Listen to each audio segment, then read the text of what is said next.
দাঁড়াও বৌমা। দেখুন না বাবা, পড়াশোনা না করে সারা দিন খেলে বেড়াচ্ছে। এখন খেলবে না তো কবে খেলবে বাবু? যাও তো। বল কিনে দাও, খেলবো। এই যা তো হবে না, পড়াশোনার নাম নেই বল নেবে। এই দেখো দাদু ভাই খাবে। আমি খাবো না। বৌমা ক্যাডবেরি গুলো দাদু ভাইকে দিয়ে দাও। দাদু ভাই তাড়াতাড়ি খেয়ে নাও তো, তারপরে আমরা ঘুরতে যাব।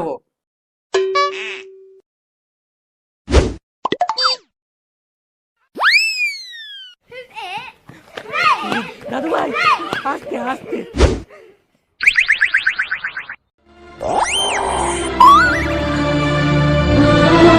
কিরে দাদুর কথা মনে পড়ছে?